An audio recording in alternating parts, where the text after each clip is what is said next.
Let's go. First day of OTAs. Here we go. So anything new for you this offseason? Nothing. Yeah, Just we your got the first kickoff. impressions. Huh? First impressions of the kickoff. Of the rule? Yeah. Yeah, I'm thrilled to death. I'll say that for sure. I think it's going to be great. Great for the game. Great for the players.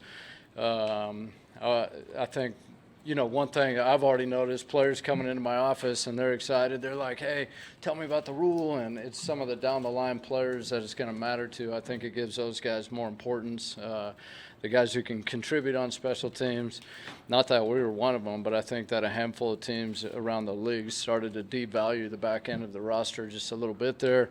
And some of these guys' skill sets on special teams and the importance of it, and I think that's going to come back into play a little bit more here. So I really like it. I like what the league's done. I know everybody's worked really hard to try to make sure that it goes well, and we'll see. There's a lot everybody's got to learn, but definitely exciting. How much do you like the puzzle of it? I mean, just trying to figure out how to best operate within the new rules. Yeah, it's unique, obviously, because I can't tell you the last time they changed a play in the game. It is totally different than it was before.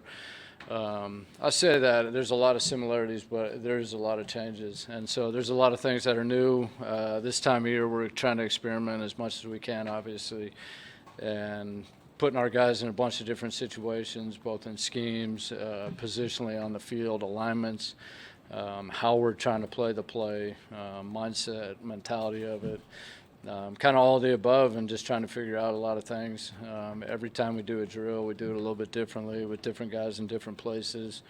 And right now we're probably more so collecting information and not necessarily having a strong opinion one way or the other, and just seeing where it takes us. How does it change the type of player you need, a kick returner or a coverage player? Yeah, it's a great question. I don't think we totally know the answer.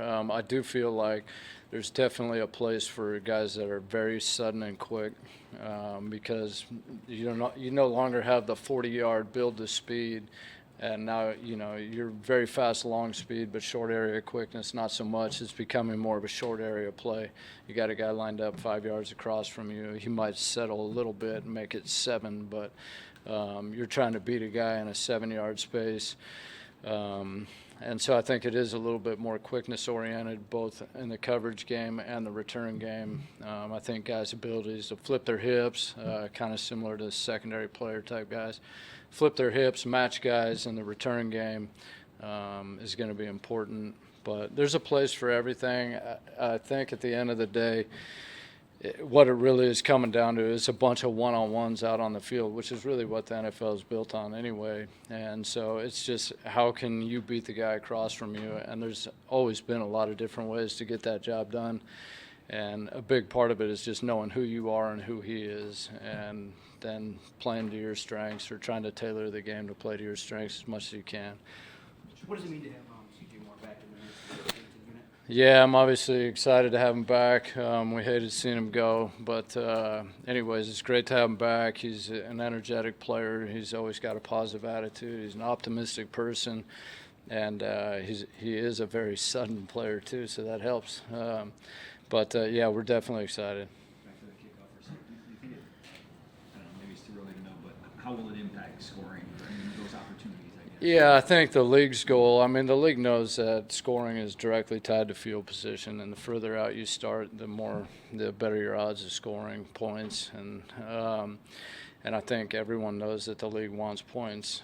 So the touchback going to the 30-yard line on a kick that enters the end zone in the air, but goes to the 30-yard line. I think that's one way of doing it. The XFL obviously played a similar play out, but when they played the play, they were 5 yards further. The coverage unit was 5 yards further down the field, or closer to the return group. And so I think they've pushed that out a little bit to try to help the drive start be further out. Ultimately, the one thing I would say about the play and what I've seen so far is a volatile play. Like there can be some explosive plays, really for the kickoff return team more so than the coverage team. We've talked about it in here before, but as a coverage group, you only have 20 yards, 25 yards, to stop the guy.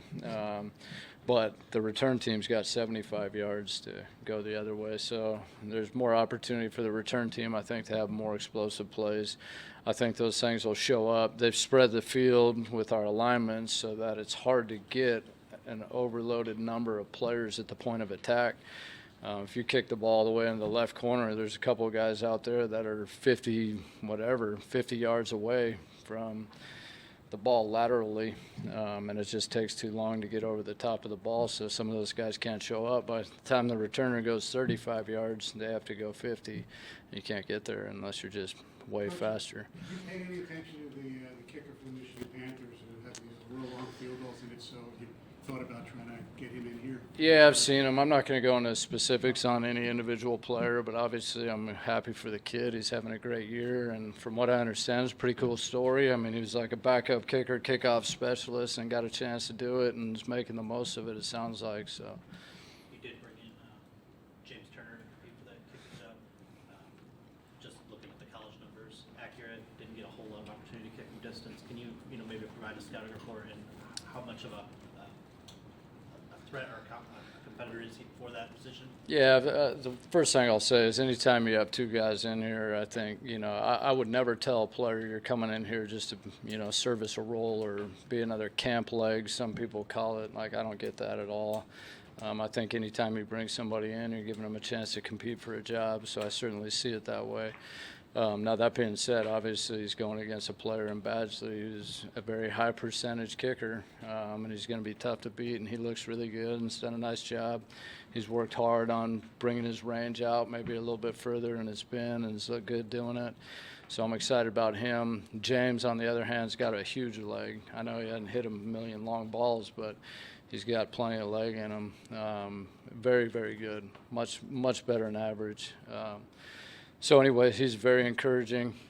Good young man. We'll see. We don't know a whole lot about him yet. What stood out to you in scouting Baki coming out in the draft? Yeah, obviously he's done a lot of different things. I think nowadays the more you can do in this game, the better off you're going to be and the more diverse your skill set is. Obviously he played on defense, he played on offense, played some of the Wildcat quarterback, played a lot in coverage. He made plays in coverage. A very sudden, quick player. He plays downhill. He plays with his face out in front of his feet. He is not afraid to pull the trigger. When he sees a gap open up, he's going to go get it and close the distance on the football. As a defensive player, obviously he's got a huge defensive background. When you're on special teams, you're playing offensive plays and defensive plays. So to have that in his background really helps him out. He's been an offense and defensive player already. Most of these guys played one side of the ball in college anyway. Maybe they go back into their high school and they have a little bit more background. But so really excited about him. He's done a good job. It's very intense. You got two guys that have excelled as personal protectors with getting CJ back.